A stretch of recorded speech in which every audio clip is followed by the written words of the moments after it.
What I'm saying is that a leader leads. A wise man once said, "He who thinks he is leading but has no one following is only going for a walk."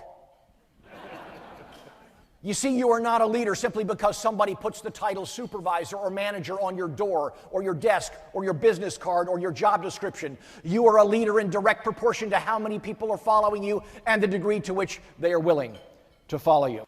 Great salespeople today are not marked by their silver tongues but by their open ears. They believe in asking lots of questions and listening carefully to the answers. You need to learn this skill because otherwise you wind up talking yourself out of sales. It can be done. You can have a sale in the books and talk yourself right out of it. In the Bible, Samson slew 1,000 Philistines with the jawbone of an ass. I knew a salesperson once who killed twice that many sales with the very same instrument. Yeah, my name is Billy, and I get my kicks by using illusion and magic tricks to demonstrate how we get deceived, how our hearts tell lies and our minds believe. We'll cut through some of life's confusion, and before I'm done, you'll be disillusioned. Now, my name is Billy Riggs, and I'm not just an illusionist. I am, much more importantly, what I call a DIS-illusionist, which means I don't get nearly as excited about performing my illusions as I do about getting into your head and exposing your illusions, damaging psychological illusions, faulty perceptions of the world and your place in it that lurk in your subconscious mind and form glass ceilings, self-imposed barriers to success through which you cannot break. When I was about 6 years old, one day I innocently left several unwrapped Hershey Kisses on the dashboard of my mother's car on a hot summer day. We came back an hour or two later to find they had melted all down the dashboard and into the carpet. I have a question for you. What was it about my mother's car that made the chocolate melt? Heat? Wrong answer. We have some nice parting gift for you. It's a lifetime supply of lead press-on nails. Tell us about them, Johnny. It's not the heat. I'm going to prove it to you. Let's suppose that instead of heating some lumps of chocolate to 140 degrees for 1 hour, we instead took some lumps of clay, put them in a kiln, and heated them to 2,000 degrees for 8 hours. What would happen to them? They would harden. Don't ever allow yourself to believe that it is the heat applied to you by your clients, by your workload, or by the franchisor that causes you to melt. Heat can never do that. The only thing heat can do is reveal your melting point. The only thing heat can do is reveal the stuff of which you are made, and that's great news. Do you know why?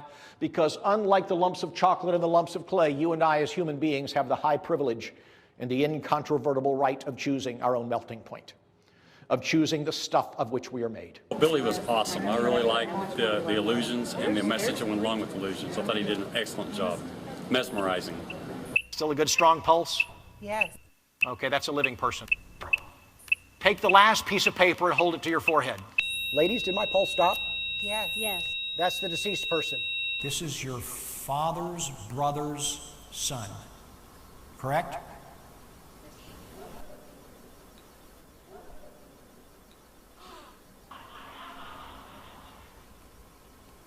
Ma'am, can you read that?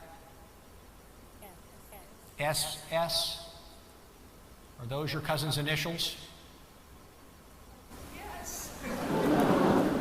Cousin's name was Sean Skelly, am I right? Yes. Thank you very much. Give these people a big hand as they all go back to their seats. It was super funny and motivational and brought up really good points, so it was really good. What you just saw is a trick. It creates the impression that my mind can change the world around me, even to the point of altering the molecular structure of metal itself. Up here, that's an illusion. But where you sit, the principle is ultimate reality, because the thoughts, the grand illusions, if you will, that you've harbored in your mind since you were a small child have already created for you a quality of life, a level of income, a degree of success, a measure of happiness that will never be improved or changed much until you identify your illusions, expose them to the light of reality, and eliminate them. Let me tell you what I think may be the grandest illusion of life. It is this, that my success in life is largely determined by factors that are beyond my control. This is the grand illusion that compares your life to a train sitting on railroad tracks, and God or fate or karma or some set of circumstances forced on you against your wishes has laid out for you a set of railroad tracks, and you are helpless to do anything but follow them to a predetermined end. It's fatalism, it's victimization, and it is an illusion. Because you and I hold right now in the palm of our hands, in equal measure, the single greatest purely human power in this universe, and that is the power to face any circumstance with a fabulous attitude. And one of the most wonderful serendipities of this life is that even though at a poker table a royal flush always beats a pair of threes, in life it's not always that way. In life, a pair of threes played with enthusiasm and motivation and excitement and determination will often beat a royal flush played without those things. Who are your internal customers? One another. I would like to share with you what I call Riggs' law of customer service. It is this: external service eventually rises or falls to the level of internal service. The way that you treat one another, and if you're a boss, the way that you treat your people will eventually be reflected in the way that they treat the external customers, the end users. You know, your dream doesn't have to be quite that magical because you don't need 50 million people to follow you to make it come true. You just need the people on your team, the people who report to you, to buy into your dream, to make these dreams become a reality. And so I ask you a question: is there a fire burning in your belly? If you do not have that type of a fire and you can't get it, you will never be the leader you could otherwise be, because you cannot give your team a disease that you do not already have.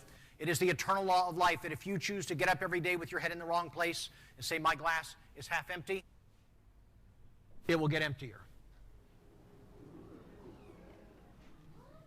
The consequence of a negative attitude is that you will attract bad things and bad people to yourself, and over the course of your lifetime, you will drain your glass to the dregs of all of the joy that you otherwise could have known. And you'll find a very troubling process at work in your soul. Not only will your glass grow emptier, it will also grow smaller.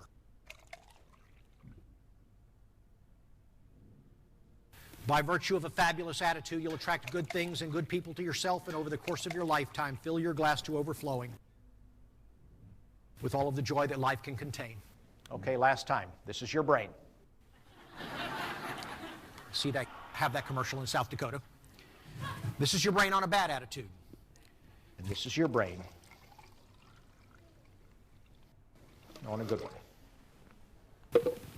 He will tell you the truth, and he will entertain you beyond your imagination. The letter you are thinking of, is it not a Q? That's what I said, it is not a Q.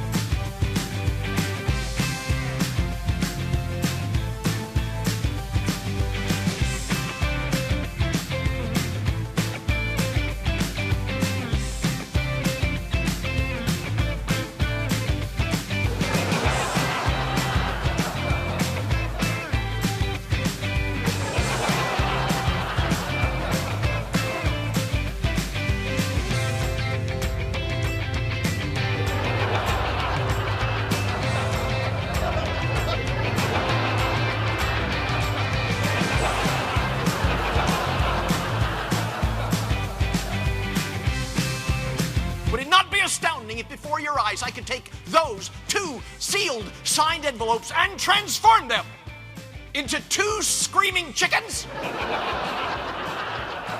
Was one of your parents a woman? Does the name Mommy mean anything to you, sir?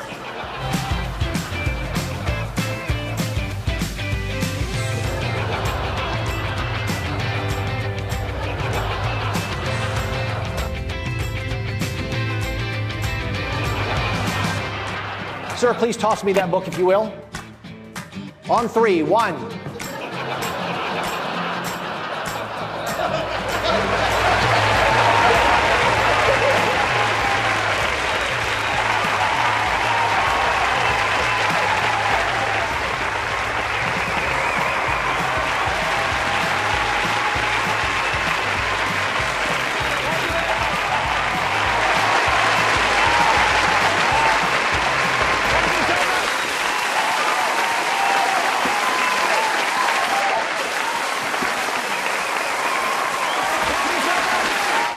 Eight.